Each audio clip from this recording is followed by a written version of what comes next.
Hi, this is Kean Riley, and let me introduce you to my topic, alternate history as microculture. I've been into this since I think around sixth grade, maybe. Yeah, I really liked this topic as a topic. I got into it at around fifth grade, but enough about me. What is alternate history? Alternate history is a thought exercise of what happens when you change certain historical events in history to speculate on what the world would look like with a different outcome. For instance, you've probably seen content around like, oh, what if the Nazis won World War II, or what if the Brits won the American Revolution? Basic stuff like that. There's another that is alternate history, but there's also a more deeper alternate history talking about trying to speculate about. Trying to speculate about different events and talk more in detail about that. It is a more dedicated as a community. Yes, we have a lot of. It's been growing since the 2000s, especially since the internet has come on, and I'll get to that later. But yeah, as a community, our values. Yes, our values.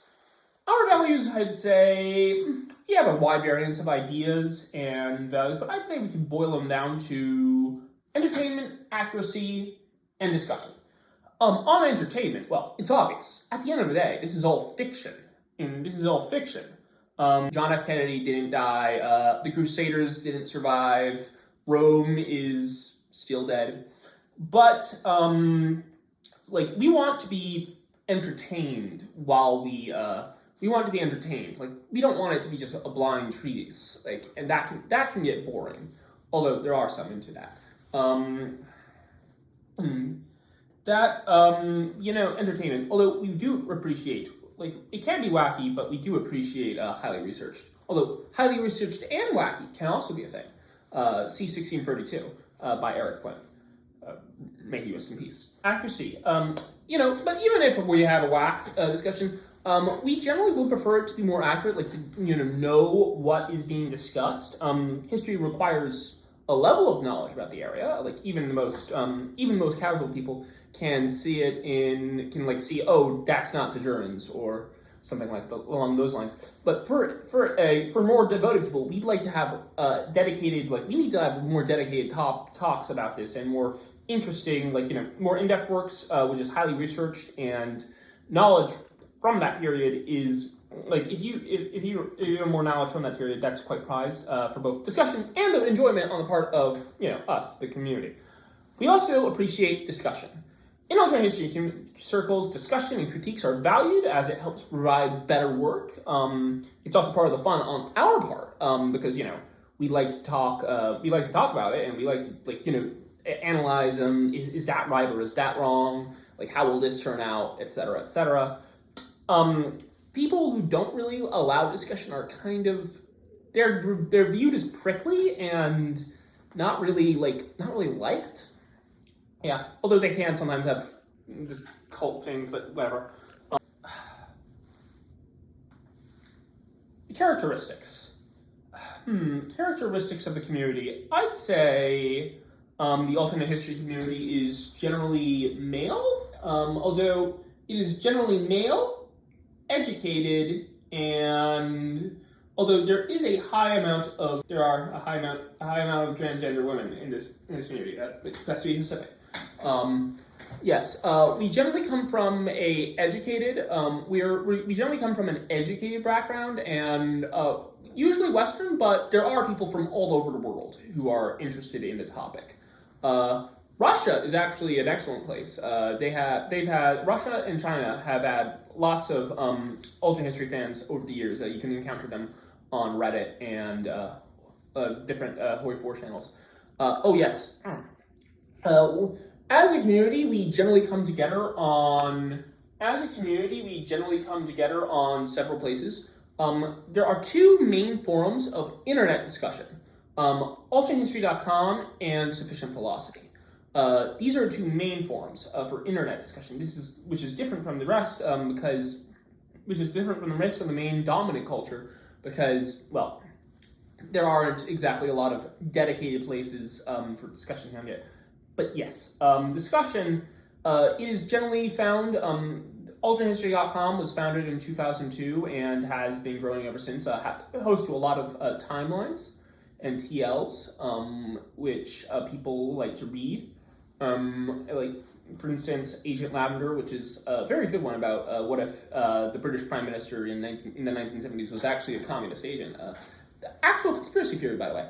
But there are different terms from the dominant culture, mainly being point of divergence, original timeline, and ITTL, or in the timeline, and ATL, alternate time. Point of divergence is POD, and original timeline is OTL.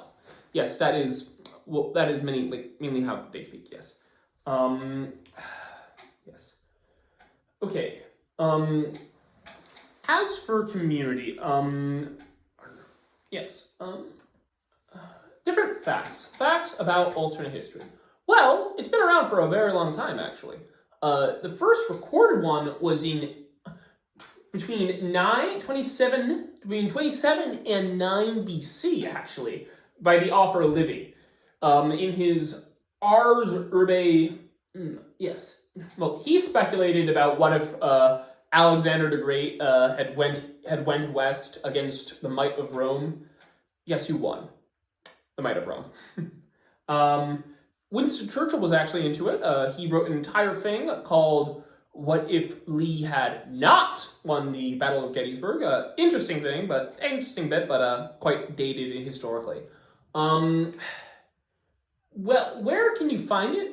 You'll find it in quite a few topics. You'll find it. Philip K. Dick did it in Man in the High Castle, and you'll actually find it in many video game franchises such as BioShock and the Fallout series. However, there's also in video games. There's also the Hoi 4 community or Hearts of Iron community. They have there's a lot of alternate history dedicated mods about it, talking about specifically for the most well known being Kaiserreich, which talks about which is set in a world of a German victory, where you can either help maintain the Germans as the rulers of the world, or help the syndicalists in the West, who are essentially communists, but that's a discussion. Or the Entente, who are the defeated powers. They want to get back. Or the New World Order, or the New Order, not the New World Order. The New Order is about specifically